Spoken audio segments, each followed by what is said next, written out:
Welcome to Kumar printer. दोस्तों ये HP का 1136 प्रिंटर है जिसमें देखिए E3 की प्रॉब्लम आ रही है। जो E3 एरर आता है और इसमें डबल लाइट ब्लिंक होता है, एक अटेंशन वाला और एक कार्ट्रिज का। जबकि सामने की तरफ से देखिए चिप में भी लगा हुआ है, प्रॉपरली टच है। मैंने पेपर लगाया है क्योंकि वो थोड़ा सा लूज़ है स्प्रिंग, और उसका लॉक भी टूटा हुआ था। एक्चुअली इसका मेन प्रॉब्लम ये है कि जो कार्ट्रिज के जो बैक साइड में जो सेंसर होते हैं, जब हम कार्ट्रिज लगाते हैं तो सेंसर कट होता है, वहाँ से थोड़ी दिक्कत है।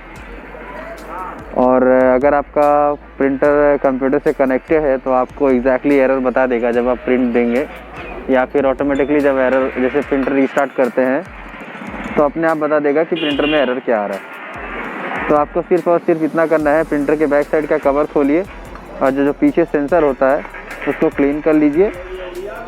आपका प्रिंटर वर्किंग हो जाएगा प्रॉपरली, और कुछ करना नहीं है इसमें, सिर्फ आपको बैक साइड का सेंसर क्लीन करना है बस। अभी आपको मैं कंप्यूटर स्क्रीन पे दिखा देता हूँ कि इंस्टॉल ब्लैक कार्ट्रिज का एरर आ रहा है E3 के एरर में। आप देख सकते हैं, अभी जस्ट ओपन कर रहा हूँ, ये देखिए install black cartridge. So thanks for watching, bye bye.